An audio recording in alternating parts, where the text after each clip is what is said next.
કે યમુનાજીની આરતી સાંજે 7 વાગ્યા પછીથી બોલાય કે ના બોલાય? સુરાસુર સુપૂજિત સ્મરપિતુ શ્રીયમ પ્રતિમ.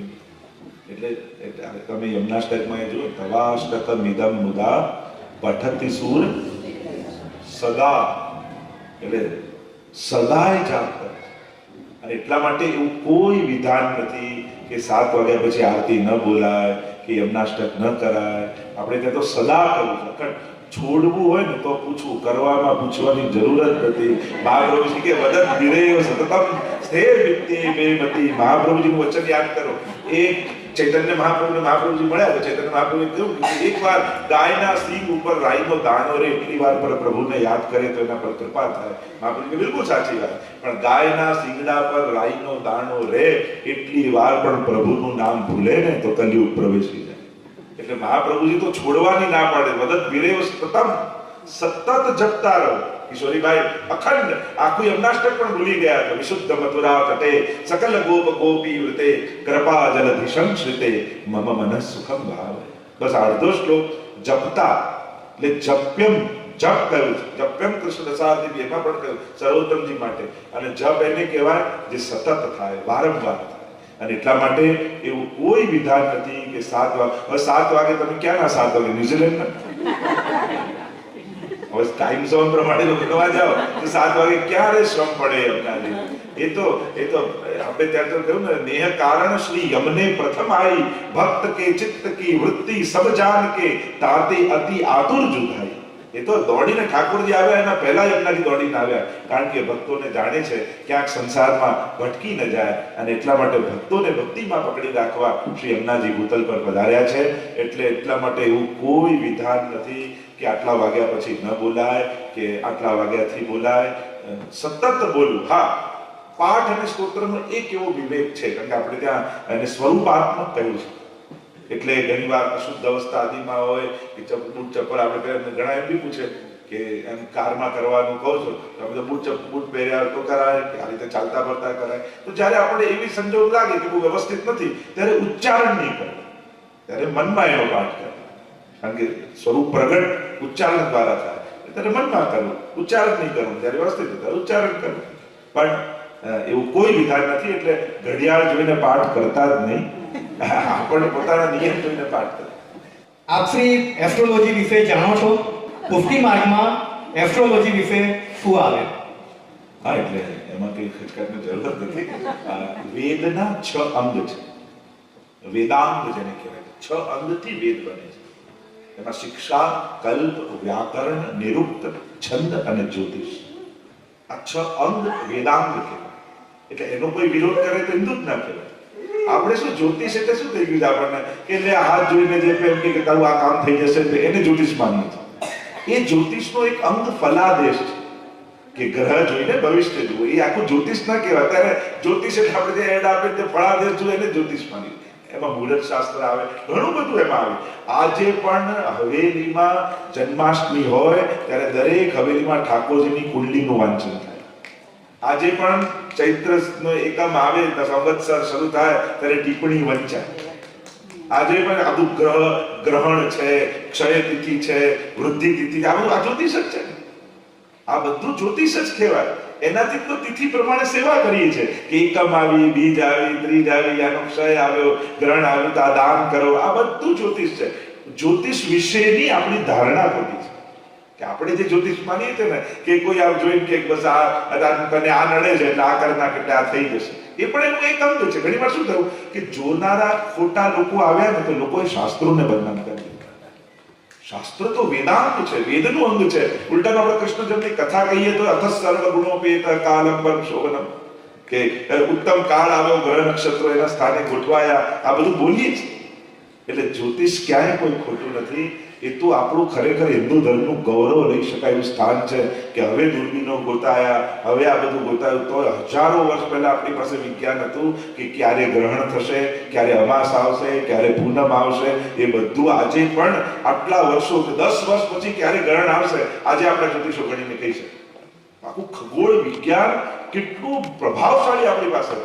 પૃથ્વી ગોળ છે, હમણાં 200 વર્ષ પહેલા વૈજ્ઞાનિકોએ ગોતવી, પણ આપણે 1000 વર્ષ પહેલા કહીએ છીએ ભૂગોળ. પૃથ્વી ગોળ છે. આપણે તો હજારો વર્ષ પહેલા 7 દ્વીપો 7 ખંડ આ બધું હવે લોકો ગોતે છે, બાકી આપણે તો ભાગવતજીમાં વર્ણિત છે બધું. ભાગવતજીના 5મ સ્કંદમાં આખું જ્યોતિષ શાસ્ત્રનું વર્ણન. એટલે જ્યોતિષ શાસ્ત્ર તો બહુ ગહન છે. કઈ નાના સુનાના ખેલ નથી. આ તો લોકો ખાલી એડવર્ટાઇઝ કરીને ખાલી પડા દે જુએ. જ્યોતિષ ખાલી એટલું ના કહેવાય, એ આખું ગણિત છે, અદ્ભુત ગણિત છે. અને માણસ 50 વર્ષ જીવશે એવું કદાચ ડોક્ટર કહી શકે, પણ 50 વર્ષ એના કેવા જશે એ આપણે ગ્રહ પરથી કહી શકીએ. એની લાઈફની ક્વોલિટી કેવી હશે. તો આ બધું વિજ્ઞાન છે. આપણે તો દરેક ભાગવતજી, ગીતાજી, રામાયણ આ બધામાં જુઓ તમે તો દરેકમાં જ્યોતિષ વણાયેલું છે. એટલે વેદાંત છે. એટલે જ્યોતિષને ખોટું નહીં માનવું. જ્યોતિષીઓ ખોટા હોઈ શકે. હવે કોઈ મેડિકલ સાયન્સમાં ડિગ્રી વગર પ્રેક્ટિસ કરતો હોય ડોક્ટર અને કંઈક ખોટું કરે, તમે કહો આ મેડિકલ ડોક્ટર પાસે જવું જ નહીં, ને કેસ બગાડી નાખે, તો ડોક્ટર ખોટો હોઈ શકે, મેડિકલ સાયન્સ થોડી ખોટું હોય. એમ જ ઘણી વાર ધર્મમાં એવું થઈ જાય, ખોટા વ્યક્તિઓ પાસે જવાથી લોકો ધર્મને ખોટું માની લે. એટલા બધા આ પ્રશ્નોત્તરીનું સેશન ચાલે એટલે ખાસ કહીશું કે સમાધાન પણ જીવનમાં કોની પાસે લેવા જોઈએ. પ્રશ્નો જાદવા ખરાબ નથી, જાદવા જ જોઈએ. હવે અર્જુનને મોહ થયો અને અર્જુનને મોહ થયો પૂછવા ધૃતરાષ્ટ્રને ગયો હતો કે યુદ્ધ લડું કે ના લડું. કેવી ગીતા મળી હોય વિચાર કરો. પણ ભાગ્યશાળી હતો કે કૃષ્ણ બાજુમાં હતા. એમ જ આપણા ધર્મમાં જ્યારે પણ જિજ્ઞાસા જાગે તો જે ઓથેન્ટિક પર્સન નથી, જેને પોતાનું નોલેજ પૂરું નથી, એની પાસે અડધું કાચું પ્રશ્નનું સમાધાન મેળવી આપણા મનમાં શંકા ઉતારી વધી જાય છે. જો અજ્ઞાનીને પૂછશો તો શંકાને અશ્રદ્ધામાં ફેરવી દેશે. જ્ઞાનીને પૂછશો, ઓથેન્ટિક પર્સનને પૂછશો તો શંકાને શ્રદ્ધામાં ફેરવશે. એટલે મૂળ વાત શંકા ખોટું નથી. એ શંકા ક્યાં પ્રસ્તુત કરી, કોની આગળ પ્રસ્તુત કરી, એ બહુ જ મહત્વનું. એના કરતા ના પૂછવું સારું. વિપરીત જ્ઞાન કરતા અજ્ઞાન સારું. પણ આ ખોટું માઇન્ડમાં ઘુસાડી દે ને કોઈ, આ અપરસ વિશે ના પુષ્ટિમાં વિશે કેટલું હમણાં સુધી 80% મારી મહેનત તો એ જ દૂર કરવામાં જાય છે કે આવું નથી. ખોટી માન્યતાઓ દૂર કરવામાં જ 80%, 20% નવું જ્ઞાન આપી શકીએ છીએ. પણ જે જૂનું ઘૂસી ગયું છે, ઘૂસી બી એટલે કોઈ ખોટા નતા, પણ આપણે મરજાદીને મોટા ભગવદીઓને જોયા એટલે એમ છે કે આ કરો તો જ સાચો પુષ્ટિ માર્ગ, મિશ્રી ધરો તો ખોટા. તો એવું નથી હોતું. કેજીમાં બાળક હોય, ફર્સ્ટમાં હોય, સેકન્ડમાં પીએચડી હોય, પણ પીએચડી વાળાની બુક જોઈને કેજી વાળાના હાથમાં આવે તો ગભરાઈ જાય ને, એટલે એમ કે સ્કૂલે જવું જ નથી, આપણે કોણ વાંચશે. અને આપણે એવું થયું કે આપણે તો પુષ્ટિ માર્ગ નહીં ફાવે, પણ પીએચડી ની બુક લેવાની જરૂર જ નથી. કેજીમાં છો તો કેજી નું જ લો. અને એટલા માટે ઓથેન્ટિક પર્સન પાસે જઈને પૂછો ને. એટલે અમે કહીએ પૂછો, સંકોચ ના રાખતા, વાત કરજો. અને તમારો પ્રશ્ન નાનો નથી, એટલે નાનો નહીં માનો. તમને નડે છે એટલે તમારા માટે મોટો. એટલે કોઈના પ્રશ્ન અમને હસવું નહીં. જેને જે શંકા હોય એને મને સતાવી રહી છે. કેમ ન હોય? જાગે સચ છે. પણ જે જાણકાર છે, ઓથેન્ટિક પર્સન છે, એમની પાસે જઈને પૂછશો તો સારું સમાધાન મળશે અને સંશય શ્રદ્ધામાં ફેરવાશે. અને તો જે વાત કરી રહ્યા છે જ્યોતિષ, ઈશની જ્યોતિ, એને જ્યોતિષ કહેવાય. જેમ અંધારું છે તો બેટરી મારો, સામે રસ્તો ન દેખાતો દેખાવા લાગે. એમ ભવિષ્યમાં શું થવાનું છે એ જાણી અને વ્યક્તિ જીવનમાં નિર્ણયો લે, એના માટે આવે. અને જ્યોતિષશાસ્ત્ર ખાલી ફલાદેશ નતું, આપણે ત્યાં કાળ ને દેવતા માને છે. અને એટલા માટે ચોઘડિયું જોઈએ કે આ સારું ચોઘડિયું, આ બધું જ્યોતિષ જ છે, એ જ્યોતિષ જ છે. એટલે કે કાળ દેવતા મૂળમાં છે કે નહીં એ જોવાનું. જેમ હવે કોઈ તમે કાયમ એની પાસે માંગવા જતા હોય, ના આપતો હોય, પણ ક્યારેક મૂળમાં બેઠો હોય તમે જોઈને આપને ઠીક છે જા લઈ જાય. મૂળમાં હોય માણસ ના આપતો હોય તો આપી દે. તો ઉત્તમ ઘડીમાં કાર્ય કરવું એટલે શું કે કાળ દેવતા મૂળમાં હોય ને તો ભાગ્યમાં ના હોય તો આપી દે. એટલે ઉત્તમ મુહૂર્તમાં એ કાર્ય કરે. તો આ બધા કારણો હતા. અને જ્યારે તમે વિસ્તારથી સમજો ને દરેકની પાછળ શું રીઝન છે, કેમ આ બધું છે, કેટલું મોટું ગણિત આ બધું છે. આ કંઈ નાનું સૂનું નથી, અદ્ભુત ગણિત છે. ખરેખર હિન્દુ ધર્મ આના પર ગૌરવ લઈ શકે એવું એક જ્યોતિષશાસ્ત્ર આપણી પાસે છે કે માણસ શું ભણશે, કેવો થશે, કોઈના બારખાના જોઈ અને આપણે કહી શકીએ કે ભવિષ્યમાં શું બનવાનું છે, શું કરવું જોઈએ, અને કઈ બીમારી આવશે, કઈ આખું એક વિજ્ઞાન છે. એટલે એને સાધારણ નહીં ગણવું. પણ જે સાચા જોનારા હોય, અને આપણે તો ભગવદ આશ્રયમાં રહીએ છીએ. જો આ બધું ક્યારે, જેને અનન્ય આશ્રય છે એને કઈ નથી, જેને અનન્ય આશ્રય નથી એના પર આપણે કોઈ કુદરતની બહારના લોકો તો છીએ નહીં. આજે આપણને ઠંડી લાગે છે, ગરમી લાગે છે, મોસમની અસર થાય છે. એમ જેમ ગ્રહણ આવે, પૂનમ આવે, અમાસ આવે, જેમાં પૃથ્વી પર એની જે અસર દરિયામાં કે આમાં જે જોવા મળે છે, તો આપણે પણ 5 તત્વોના જ બનેલા છીએ. આખું જગતમાં 5 એલિમેન્ટ્સ જે છે એ તો કોમન ફેક્ટર છે બધાની અંદર. આપણે બધા એના જ છે. એ 5 તત્વો પર જે અસર કરે, આ દરિયામાં પૃથ્વી પર 70% પાણી છે, તો આપણા શરીરમાં 70% પાણી જ છે. જેમ ત્યાં ઇફેક્ટ થાય છે એમ આપણા પર ઇફેક્ટ થાય છે. એમ દરેક ગ્રહ એક એક વસ્તુનું કારક તો હતો, એમાં વિસ્તારમાં નથી જતો. પણ તમે રોજ ઠાકોરજીને મિશ્રી આરોગાવો છો. હવે ઠાકોરજીએ માટી ખાધી, મુખ ખોલ્યું તો બધા ગ્રહ નક્ષત્રો યશોદાજીને પ્રભુના મુખમાં દેખાય. આ રોજ મિશ્રી આરોગાવો છો ને તો તમારા બધા ગ્રહની શાંતિ એમાં જ થઈ જાય છે. આ રોજ લાલનને આરોગાવો ને તમારે 9 ગ્રહની શાંતિ મિશ્રી ખાઈ ખાઈને એવા મીઠા થઈ જાય કે નડવાની જગ્યાએ મદદે આવી જાય. અને એટલા માટે પ્રભુને આરોગાવું, ત્યાં બધું જ અંદર છે, તેમાં આપણું બધું જ થઈ જાય. આગળનો ક્વેશ્ચન છે, ઠાકોરજીની સન્મુખ ભેટ ફક્ત પારણા જન્માષ્ટમીમાં અને પવિત્ર બારસના દિવસે જ થાય, બાકી સન્મુખ ભેટ કેમ ન મુકાય?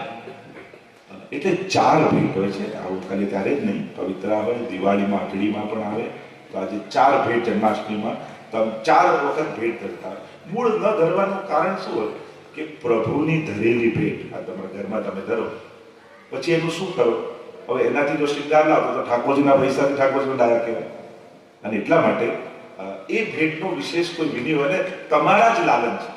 આ તમે ભેટ જઈને અહીંયા જ્યારે બધાના માથે બિરાજતા હોય સત્સંગમાં કે હવેલીમાં, ત્યાં ભેટ ધરો તો પ્રભુ સુધી પહોંચે. પણ આ તો તમારા જ લાલન છે ને તમારે જ એને સેવવાના છે. એટલે તમારા દ્રવ્યથી એની સેવા થાય એવો ભાવ તમારો. અને પ્રભુને ધર્યું હોય, પ્રભુનું દ્રવ્ય થઈ જાય. અને એનાથી લાવો તો ઠાકોરજીના દ્રવ્યથી ઠાકોરજીનું લાયા કહેવાય. અને એટલા માટે આપણી સેવાનો અંગીકાર પ્રભુને થાય એટલે વિશે. અને આપણા માથે જ બિરાજે છે, આપણા જ ઘરે બિરાજે છે, આપણી સાથે જ રહે છે. અને એટલા માટે જુદી ભેટ વ્યવસ્થા છે. બાળક માટે આપણે જુદું નથી રાખતા, એમ ઠાકોરજી માટે પણ જુદું ન રાખતા. આપણી ભેટનો અંગીકાર ઠાકોરજી, આપણી સેવાનો અંગીકાર દરેક વસ્તુમાં થાય એટલા માટે વિશેષ ભેટનો ક્રમ નથી હોતો. કે શ્રી ઠાકોરજીએ ટચલી આંગળીએ ગોવર્ધન પર્વત ઉંચક્યો છે, એ શું ખરેખર સાચું છે કે પછી પૌરાણિક વાર્તા છે? અમારા માટે આવા ક્વેશ્ચનનો લોજિક આન્સર શું હોય અને કેવી રીતે આપવો જોઈએ? એટલે વેદ અને પુરાણ આ બંનેનો ફરક. વેદમાં શબ્દોનું મહત્વ, પુરાણમાં અર્થોના મહત્વ. તો ગોવર્ધન આપણી તો નિશ્ચિત વાત છે. તમે બ્રજમાં આવો વિરાજેલા છે ને ધારણ કરેલો છે, તો એ તો નિશ્ચિત વાત છે. જો કૃષ્ણને ભગવાન રૂપે સ્વીકારતા હો તો ભગવાન માટે કોઈ વસ્તુ ઇમ્પોસિબલ નથી. પણ તમે મનુષ્ય તરીકે જુઓ છો તો પછી આધ્યાત્મિક અર્થ ઘટન એના કરે. ગોવર્ધન લીલા, ગો એટલે ઇન્દ્રિયો, ગો એટલે જ્ઞાન, ગો એટલે ભક્તિ. એટલે કે ઘણી વાર આપણા જીવનમાં આવતા સંકટો રૂપી પર્વતો ઠાકોરજી ઉંચકી લેતા હોય છે. આપણે જ્યારે અનન્ય આશ્રય રાખીએ ત્યારે આપણા સંકટોના જે પર્વતો છે ને, દુઃખનો પહાડ તૂટી પડ્યો આપણે નથી કહેતા, દુઃખનો પર્વત તૂટી ગયો, દુઃખના પહાડ મારા માથે છે. તો એ દુઃખના પહાડથી બચાવે કોણ, રક્ષા કોણ કરે? તો કે જ્યારે ઠાકોરજીના આશ્રયમાં જાઓ તે પર્વત પ્રભુ જ રાખે અને તમને પોતાના આશ્રયમાં સુરક્ષિત કરે છે. જો અર્થઘટન કરો તો એમાં આધ્યાત્મિક અર્થ સાર કાઢો તો એવા ઘણા બધા સાર, હમણાં તેનો વિસ્તાર નથી કરતો, તાકી ગોવર્ધન લીલા ઘણી ચર્ચા થાય. પણ આપણે ત્યાં આ બધી જ લીલાઓ થયેલી છે અને એના સુબુત જોઈતા હોય તો વ્રજમાં જાઓ તો તમને આ બધું જ પ્રગટ તમારી આંખોથી જોવા મળે. એટલે ભગવાન માટે ગિરિરાજી ધારણ કરવા એ આપણા માટે મોટી વાત હોઈ શકે, એના માટે કંઈ મોટું નથી. અને એટલા માટે જેમ કોઈ પણ વસ્તુ આશ્ચર્ય શું લાગે, હવે તમે 100-200 વર્ષ પહેલા એમ કહો કે એક વ્યક્તિ ન્યુઝીલેન્ડમાં છે અને એ વ્યક્તિ સીધો અમેરિકામાં કોઈને જોઈએ શકે અને વાતે કરી શકે. કારણ કે આવું કંઈ થતું હશે, શું અંધશ્રદ્ધાની પુરાણની વાતો કરું છું, આજે કરીએ જ છે.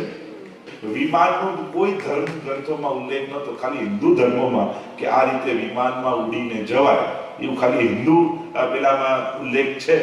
તો બધા જૂનું જ માનતા, આજે આપણે બધા કરીએ જ. એટલે ઘણીવાર ઘણા સમય બાદ આપણે જેને અઘટિત માનતા હોઈએ એ ઘટના ઘટી ન શકે છે.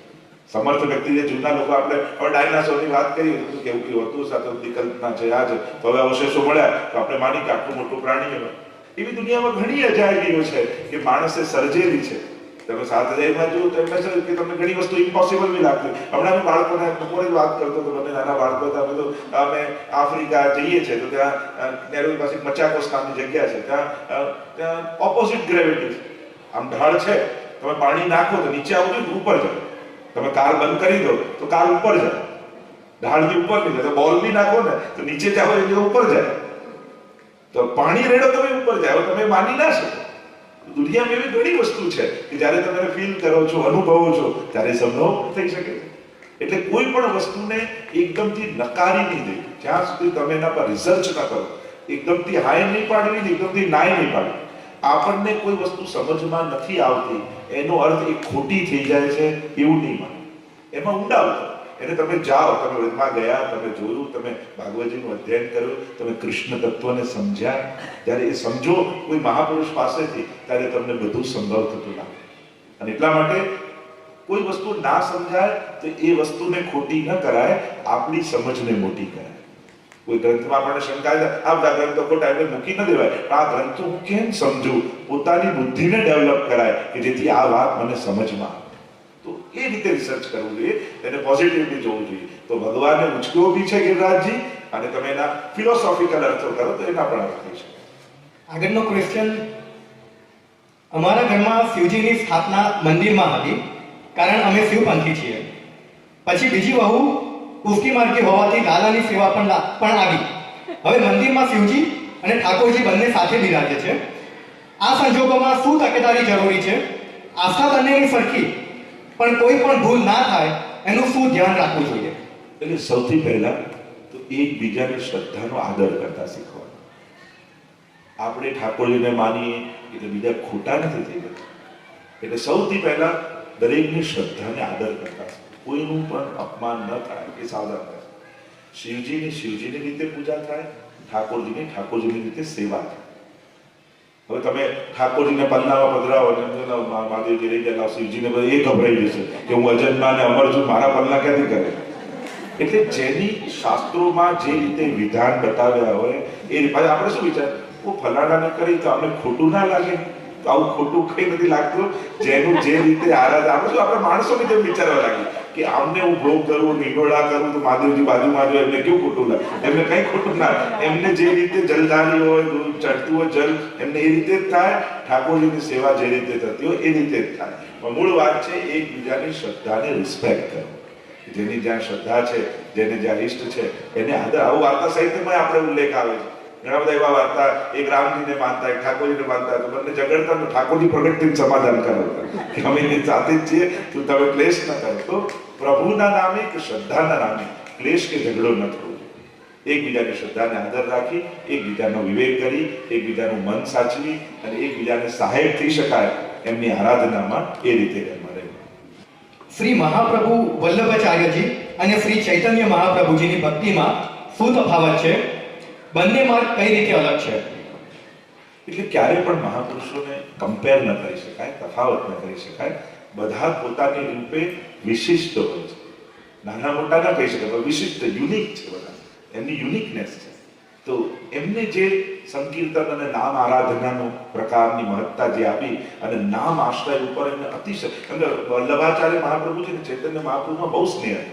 એટલે ઘણીવાર એમની મુલાકાત થઈ છે અને એવા પ્રસંગો આપણે વાર્તા સાહિત્યમાં ઉપલબ્ધ છે. તો જે ચૈતન્ય મહાપ્રભુ એ નામ પર વિશેષ ભાર આપવામાં આવે છે અને વલ્લભાચાર્ય મહાપ્રભુજીની ભક્તિમાં સ્વરૂપ સેવા પર વિશેષ ભાર આપવામાં આવે છે. એટલે કે એક વિરહની ભક્તિ, એક સંયોગની ભક્તિ છે કે આપણે ત્યાં સ્વરૂપ આસક્તિ, સ્વરૂપ નિષ્ઠા, સ્વરૂપ સેવા ઉપર વિશેષ ભાર છે. અને ત્યાં જે ગૌડીય મત જે આપણે કહીએ છીએ એ ગૌડીય મત અનુસાર જે નામ સંકીર્તન, નામ આરાધના ઉપર વિશેષ ભાર એ રીતે આપવામાં આવે છે. ને આપણે ત્યાં આખા જે પ્રકાર છે તામસ, રાજસ, સાત્વિક, નિર્ગુણ, એ ભક્તિ માર્ગના વિશિષ્ટ પ્રકારને કારણે અંતર્ગત ભેદ માનવામાં આવે છે. પણ જ્યાં જે પરંપરાથી જોડાયેલા હોય અને ગુરુ આજ્ઞા પ્રમાણે એ પ્રકારની ભક્તિ કરવી છે. દરેક પુષ્ટિ માર્ગની હવેલીમાં હાથી બ્લુ કલરનો હોય છે, તો તેની પાછળ કારણ શું છે? એવું નથી હોતું બ્લુ કલરનું. એ તો નાથદ્વારા શૈલી છે. તો નાથદ્વારામાં ખાલી હાથી જે ચિત્રે છે તે બ્લુ રંગનો હોય છે. તો એટલા માટે આપણે ત્યાં એ પરંપરા, એની પાછળ કોઈ એવી બ્લુ રંગની એવી ભાવના નથી. પણ એનો ભાવ એ પણ વિચાર શકાય કે ઠાકોરજીને પણ ઘણી બધી જગ્યાએ હાથીના ચાલની ઉપમા આપવામાં આવી છે કે ગજગતિ ચાલ ચલે શ્રીવલ્લભ મૂળ પુરુષમાં કોઈ વ્રજ યુવતી સત્સંગે હરિ ખેલની અષ્ટપદી ગાઈએ એમાં પણ હરિ હાથીની જેમ એનો ઉલ્લેખ ભગવાન માટે કરવામાં આવે છે. અને પ્રભુ મેઘ શ્યામ રંગના છે એટલે પ્રભુ અને પ્રભુ સંબંધી આ જેટલા પણ ઉપમાઓ છે એ પણ ભગવદ રૂપ છે એવો ભાવ રાખીને એને આવું મેઘ શ્યામ ચિતરવામાં આવે છે. પણ એ નાથક દ્વારા શૈલીનો પ્રકાર છે. એમાં પુષ્ટિ માર્ગનું બહુ વિશેષ પ્રાધાન્ય રૂપે ગણવામાં નથી આવતું, પણ મેઘ શ્યામ ઠાકોરજીની ભાવના છે અને પ્રભુ રૂપ આ છે એ ભાવનાથી આ બ્લુ રંગ ડાર્ક બ્લુ એવું યુઝ કરવામાં આવે. કોઈના ઘરે સૂતક ચાલતું હોય ત્યારે વૈષ્ણવ પરિવારનો પ્રસાદ એમના ઘરે મોકલાવાય અને આરોગી શકે, અને ના આરોગાય તો તેનું કારણ શું? પ્રસાદ કોઈ પણ લઈ શકે, સામગ્રી ગમે તેની ના લેવાય. જો આપણે ઠાકોરજીને ધરાવવાનું હોય ને એ સામગ્રી કોની લેવી કોની ન લેવી એ શાસ્ત્રોની આજ્ઞા છે. ભગવત પ્રસાદનો અધિકારી દરેક વ્યક્તિ છે. એ બ્રહ્મ સંબંધી ન હોય, ગમે તે હોય, એ જીવજંતુ હોય, ભગવાનનો પ્રસાદ દરેકને મળી છે. એમાં કોઈ બાધક નથી કે સૂતક ના હોય, હિન્દુ હોય, જે બી ધર્મની મર્યાદાઓ જે આપી એ વર્ણભેદ જે બી ભેદ કહો, પ્રસાદ માટે કોઈ ભેદ નથી. જો પ્રભુની કૃપાને કોઈ ભેદ નથી, એ તો બધા પ્રસાદી. પણ પ્રભુની જ્યારે આરાધના કરવી હોય ત્યારે સાધન શુદ્ધિ એ મહત્વનું અંગ કયું છે આપણે ત્યાં. એટલે વિશુદ્ધ અને પવિત્રતમ વસ્તુ પ્રભુને અંગીકાર કરાવવી જોઈએ. આ શાસ્ત્રોની આજ્ઞા છે. એટલે એની પવિત્રતા ભૌતિક રૂપે, આધ્યાત્મિક રૂપે અને આધિદૈવિક રૂપે આ ત્રણેય રીતે જે પવિત્ર હોય એ વસ્તુ પ્રભુને અંગીકાર કરાવાય. અને એટલા માટે સૂતકવાળા પણ મહાપ્રસાદ લઈ શકે. ઘરના ઠાકોરજીને ભેટ અહીંયા આગળ ઇન ટર્મ્સ ઓફ મની કહે છે કે ડોલર કે પૈસા, કે ઘરના ઠાકોરજીને ભેટ ક્યારે ક્યારે ધરાવી શકાય, એ ધરાવેલી ભેટનું શું કરવું? એટલે એ જ પ્રશ્ન આપણે જુદી રીતે જેમ ચાર પ્રકારે. અને બીજું આપણે કારણ કે દ્રવ્યનો બહુ વ્યવહાર પ્રભુ સાથે આપણો છે નહીં, આપણો લીલાનો સંબંધ છે. એટલે ભેટ તો એક સમર્પણ સુકન રૂપે હોય છે. બાકી ઠાકોરજી માટે ભેટ ધરવા કરતા એમના માટે ઉત્તમ વસ્તુ યા સામગ્રી પધરાવીને લાવવી એવો વિવેક આપણે ત્યાં છે. એટલે ભગવાન જો આ રોકડનો વ્યવહાર એ આપણો સાંસારિક વ્યવહાર છે. પ્રભુ સાથે સમર્પણનો વ્યવહાર છે આપણી સાથે. અને એટલા માટે ઠાકોરજી માટે કોઈ વસ્તુ, કોઈ શૃંગાર, કોઈ વસ્ત્ર કે એવી બધી વસ્તુ ઠાકોરજીને ભેટ ધરવી લાવીને દ્રવ્ય ધરવાનો આપણે ત્યાં વ્યવહાર નથી. એટલે બને તો ધરાય ન ધરાય પછીની વાત, પણ મૂળ વાત એ છે કે આ વ્યવહાર કરતા આપણે આ વસ્તુ સામગ્રી યા વધારે સામગ્રી આનો અંગીકાર કરાવીએ. આપણે ત્યાં લગ્ન હોય તો કે દાગીનો પહેલો ઠાકોરજીનો બનાવીએ. એટલે ભેટ ધરવા કરતા પ્રભુ અંગીકાર કરે એવી વસ્તુનું સમર્પણ કરે. બીજા કોઈ વૈષ્ણવના ઘરે ઠાકોરજીના દર્શન કરીએ તો એમના ઠાકોરજીને ભેટ ધરાવી શકીએ કે ન ધરાવી શકીએ? એટલે ત્યાં ભેટ ધરવાની જરૂર નથી હોતી. કેમ કે આપણે શું છે જ્યાં બી જાઓ વ્યવહાર તેમ માની ગયો ભેટ ધરવાથી જ ભક્તિ પહોંચે એવું નથી. આપણે દંડવત કરીએ, વંદન કરીએ, કારણ કે એના માથે બિરાજતા ઠાકોરજી છે. પણ જે વૈષ્ણવ જોડે આપણે એવો વ્યવહાર હોય કે જ્યારે પણ બહાર જઈએ તો એના ઠાકોરજી માટે આપણે પધરાવીને લાવ્યા અને એ પણ પધરાવીને લાવતો, એવા આત્મીયજનો હોય, કારણ કે આપણે આત્મીયજનોનું પણ સમર્પણ કરીએ છીએ. તો એવો વ્યવહાર જેની સાથે હોય એ કોઈ વસ્તુ પધરાવીને લાવે તો આપણે પછી એના પ્રેમથી, કારણ કે આપણો સ્વજન છે, આપણા આપ્તજનો છે, એટલે આપણા આપ્તજનો એ પ્રભુના આપણા આપ્તજનો થાય. અને એટલા માટે એ વસ્તુ એ રીતે આપણે અંગીકાર કરાવી શકીએ. પણ સીધો ભેટ ધરવાનો એ પ્રકાર બહુ પુષ્ટિ માર્ગમાં છે. શ્રી ગિરિરાજ અભિષેક કરીએ, શ્રી ગિરિરાજ અભિષેક મંત્રનું મહત્વ શું છે અને મંત્ર કયો છે? એટલે અભિષેકનો મંત્ર આપણે ત્યાં તો પુરુષ સૂક્ત જે કરતા હોઈએ છે, હરિ ઓમ સશિરકા પુરુષા જે વેદ મંત્ર છે અને પ્રભુનો જે ત્યાંથી અભિષેક થતો હોય એ જ અભિષેકનો મંત્ર છે. ગિરિરાજજીનો મંત્ર જુદો છે, અભિષેકનો મંત્ર નથી. કે જે હરિદાસ લગે શ્રી ગિરિરાજ ગોવર્ધનાય નમઃ એ જે મંત્ર આપણે કહીએ છીએ એનાથી ગિરિરાજને વંદન કરીએ છીએ. હરિદાસ વર્રે કે હરિના દાસોમાં જે વર્રે શિરમોર છે, વેણુ ગીતમાં ગોપીજનો કહે અંતાય બદલ બલા હરિદાસ વર્યો યદરામ કૃષ્ણ ચરણ સ્પર્શ પ્રમોદ. એટલે અમને હરિના દાસ કૃષ્ણ ભક્તિમાં એ ભક્તોમાં કોઈ શિરમોર હોય તે ગિરિરાજજી છે. તો એમને હરિદાસ વર્રે શ્રી ગિરિરાજ, ગિરિના રાજા ગોવર્ધનાય નમઃ એવા ગોવર્ધન કરનારા ને વંદન કરી. આ મંત્ર પણ એ અભિષેકનો મંત્ર નથી. અભિષેક સમયે જો આપણે પુષ્ટિ માર્ગી હોઈએ તો બળે નકો આગે દે ગિરધર શ્રી ગોવર્ધન પૂજન આવત, જે ગોવર્ધન પૂજાનું કીર્તન છે એ જ બોલતા હોઈએ છીએ આપણે. જે વેદ મંત્ર છે એમ જ આપણે દેખો અષ્ટ છાપ હે હમારે વેદ. તમને મંત્ર ના આવડે તો અષ્ટ છાપ ભગવદીઓની વાણી ગાઓ, તે વેદ મંત્ર બરાબર જ માનો. અને એટલા માટે એ સમયનું કીર્તન ગાવું ગોવર્ધન પૂજાનું, અને ગોવર્ધન પૂજા આજે પણ તમે બ્રજમાં જાઓ ને જતીપુરામાં તો ત્યાં જ્યારે ગોવર્ધન પૂજા કરાવતા તો બ્રજવાસી કે બળે ન ગો આગે દે ગિરધર ગોવર્ધન પૂજન આવત, એ ગોવર્ધન પૂજાનું કીર્તન જ ગાતા. સૂતક બાદના 16 દિવસ સુધી ઘરમાં ગીતા પાઠ, અષ્ટાક્ષર મંત્ર, ભજન થઈ શકે કે નહીં? એટલે 16 દિવસ એક એમ તો કહેવાય જેમ બ્રાહ્મણ ક્ષત્રિય બધાને જુદું જુદું સૂતક હોય છે. જેમ યુવાના હોય તો ક્ષત્રિયમાં આવે તો એમને 12 રાત્રિ 13 દિવસનું હોય, તો વણિક હોય તો એમને 16 દિવસ કર્મા વિજય શુદ્ધ થાય, બ્રાહ્મણ હોય તો 10 દિવસનું. એટલે બધાને 16 દિવસનું એવું નથી હોતું. કરેક્શન એ બી વિચારી લેવું તેનું જે રીતે સૂતક લાગતું હોય. બને તો મંત્ર જાપ મોટેથી નથી થતો, એ વખતે બને તો ધૂન ગાવાની. કારણ કે આપણે ત્યાં સ્તોત્ર પાઠ આ બધા છે ને સ્વરૂપાત્મક માન્યા છે. તો ગીતા પાઠનું વિધાન કરી શકાય કે ચલો એના ભાવાર્થ આદિનું કરે તો બી વાંધો નથી, પણ મંત્ર જાપ એ સમય ઉચ્ચારણ સાથે નથી થતો. એ સમય બને તો ધૂન ગાવી ભગવત નામ, ગિરિરાજ ધરણ શ્રી તમારે શરણ, એવા પ્રકારની ભગવાનના નામની જે ધૂન હોય એ ગવાય. મંત્ર જે હોય મંત્રની એક મર્યાદા હોય છે, એનો એક નિયમ હોય છે. એટલે મંત્રનું ઉચ્ચારણ એ સમય આપણે નથી કરતા, એટલે ધૂન ગાવાનો ક્રમ રાખવો. ભગવાન માટેનું અલગ કરેલું દ્રવ્ય ક્યાં ક્યાં વપરાય? એટલે ઠાકોરજી નિમિત્તે એટલે એમાં બે વસ્તુ છે, એક પ્રભુના માટે અને એક પ્રભુને. એટલે કયું કાઢી, એક પ્રભુના ભેટ રૂપ હોય અને એક ઠાકોરજી માટે હોય કે આ ઠાકોરજી માટે વાપરે છે. તો પ્રભુ માટે વિચાર કર્યો હોય એનાથી સામગ્રી લવાય, મનોરથ કરાય, ગાયમાં વપરાય, ભેટ બી ગાયમાં સેવામાં વાપરી શકાય. એટલે ફરક એ છે કે પ્રભુ માટે છે કે પ્રભુનું છે. પ્રભુને ધરી દીધું હોય તો ઠાકોરજીનું થઈ જાય, એ બને તો ગાયમાં આપી દે, અને અથવા મંદિરમાં ગોલકમાં આદિ પધરાવી દઈએ. અને ઠાકોરજી નિમિત્તે કાઢી રાખ્યું હોય તો પ્રભુ નિમિત્તે કોઈ પણ કાર્યમાં એનો વિનિયોગ કરવો, સામગ્રી, શૃંગાર, વસ્ત્ર, સજાવટ, મનોરથ આદિમાં પ્રભુ નિમિત્તે હોય તો એ નિમિત્તે એનો વિનિયોગ કરવો. 84 લાખ યોની વિશે સમજાવશો, અને 84 થી વધારે કે ઓછા કેમ નહીં? આપણે ત્યાં ભક્તિ માર્ગનું પણ એક અંક ગણિત છે. જેમ ઘણા આંક નથી, આપણે 11, 56, 84, 108, તો ભક્તિ માર્ગનો એક પ્રકારનો અંક ગણિત છે. એટલે આ તો 84 કેમ લક્ષ યોની તેને કહેવામાં આવી કે ભગવાને આવી 84 લાખ યોની પ્રગટ કરી છે એમ કહ્યું. એટલે પ્રભુનું સર્જન જ 84 લાખનું છે, અને એટલા માટે એનું રીઝન એ ભગવદ ઈચ્છા કહેવાય. ઠાકોરજીની ઈચ્છાથી 84 લાખ યોનીઓ થઈ. એની પાછળ ભાવના આપણે બાકી બધાનો વિચાર કરી શકાય કે આ કેમ 56 કેમ 84, એની ઘણી બધી ભાવના થાય, પણ આ કેમ પ્રગટ થઈ તો ભગવદ ઈચ્છાથી 84 લાખ યોનીઓ થઈ. એનું આ જ એકમાત્ર કારણ. બીજું કારણ કે અમુક કાર્યો ભગવદ ઈચ્છાથી જ થાય. કોઈ કે ગોળક પૃથ્વી કેમ બનાવી, ચોરસ કેમ ના બનાવી, યા પછી આ કેમ, આ બધું ભગવદ ઈચ્છા. એનો અંત એ શબ્દનો એ વાક્યનો જવાબ એટલે ઠાકોરજીની ઈચ્છા એટલાની આવા પ્રકારનું સર્જન કરવાની હતી, એટલે આ રીતે સર્જન કર્યું. એટલે ભગવદ ઈચ્છાથી 84 લાખ યોની.